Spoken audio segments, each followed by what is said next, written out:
ഇന്ന് UDF തരംഗം ആഞ്ഞടിച്ചപ്പോഴും പിണറായിസത്തെയും മരുമോനിസത്തെയും ഒക്കെ കുറിച്ച് പറഞ്ഞ PV അൻവർ പരാജയപ്പെട്ടു. ഞാൻ മനസ്സിലാക്കുന്നത്, ഞാൻ എൻ്റെ വ്യക്തിപരമായ അഭിപ്രായമാണ് പറയുന്നത്, എൻ്റെ പാർട്ടിയുടെയോ മറ്റോ അഭിപ്രായമല്ല. എൻ്റെ വ്യക്തിപരമായ രാഷ്ട്രീയ നിരീക്ഷണത്തിൽ ഞാൻ തുറന്നു പറയട്ടെ, PV അൻവറിൻ്റെ പരാജയം അതൊരു സ്വാഭാവികമായി നടന്ന ഒന്നല്ല. കോഴിക്കോട് ജില്ലയിലെ സകലമാന മണ്ഡലത്തിലെ UDFൻ്റെ സ്ഥാനാർത്ഥികൾ വിജയിക്കുക, അവിടെ PV അൻവർ പരാജയപ്പെടുക, മരുമോനിസത്തെയും പിണറായിസത്തെയും ഒക്കെ കുറിച്ച് പറഞ്ഞ PV അൻവർ ബേപ്പൂരിൽ പരാജയപ്പെടുന്നു. യഥാർത്ഥത്തിൽ ബേപ്പൂരിൽ PV അൻവർ പരാജയപ്പെടാൻ കാരണം ഞാൻ മനസ്സിലാക്കുന്നത് അടിയൊഴുക്കുകൾ, അടിവേരറുത്തു, അതിനുള്ള നീക്കുപോക്കുകൾ ഉണ്ടാക്കി എന്നുള്ളത് തന്നെയാണ് മനസ്സിലാക്കുന്നത്. അത് തുറന്നു പറയാൻ ഒരു മടിയില്ല. അത് കേവലം യാദൃശ്ചികമായി വന്നതല്ല, വളരെ ആസൂത്രിതമായി.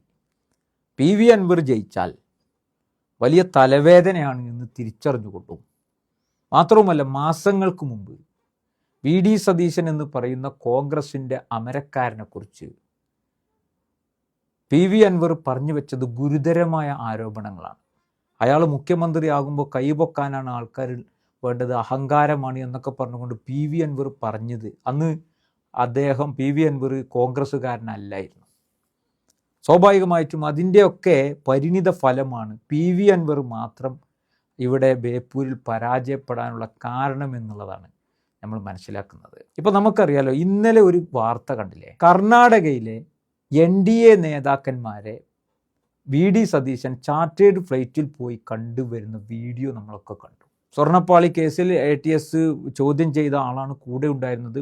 ചാർട്ടേഡ് ഫ്ലൈറ്റിന് ബില്ലടച്ചിരിക്കുന്നതൊക്കെ മറ്റു വ്യക്തികളാണ്.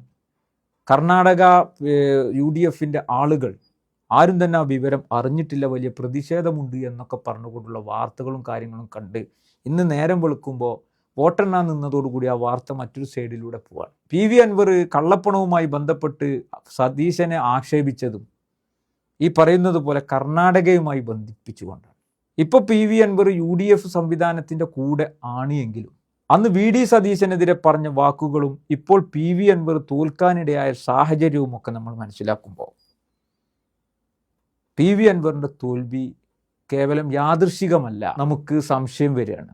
മാത്രമല്ല, PV അൻവറിനെ പോലെയുള്ള ഒരാൾ വിജയിച്ചു വന്നാൽ, മുഹമ്മദ് റിയാസ് എന്ന് പറയുന്ന മന്ത്രി മരുമോൻ അയാളെ പരാജയപ്പെടുത്തിയിട്ടാണ് PV അൻവർ വരുന്നത് എങ്കിൽ PV അൻവർ സ്വാഭാവികമായിട്ടും ഒരു പത്രസമ്മേളനത്തിൽ പറഞ്ഞിരുന്നു, എനിക്ക് ആഭ്യന്തരം, മറ്റു വനം വകുപ്പ്, റവന്യൂ എന്നൊക്കെ പറഞ്ഞ് സംസാരിച്ചിരുന്നു. ഇതൊക്കെ UDFൻ്റെ നേതൃത്വത്തിൽ പ്രത്യേകിച്ച് VD സതീശൻ്റെ മനസ്സിലുണ്ടായി എന്നുള്ളതാണ്. അപ്പോൾ സ്വാഭാവികമായിട്ടും അയാൾ വരാതിരിക്കുക എങ്കിലേ കൃത്യമായ ഒരു ഭരണം ഇവിടെ UDFന് സാധ്യമാവുകയുള്ളൂ എന്നുള്ള ആ കാഴ്ചപ്പാടിലാണ് ഇവിടെ ബേപ്പൂരിൽ PV അൻവർ പരാജയപ്പെട്ടത് എന്ന് നമ്മൾ വിലയിരുത്തുമ്പോൾ, അല്ലെങ്കിൽ നിങ്ങളൊന്ന് ആലോചിച്ച് നോക്കൂ, കേരളത്തിൽ UDF തരംഗം, അല്ലെങ്കിൽ നമ്മളതിനെ നോക്കിക്കാണുമ്പോൾ ഒരു കൊടുങ്കാറ്റ് തന്നെ ഇവിടെ കേരളത്തിൽ അടിച്ചു കഴിഞ്ഞു.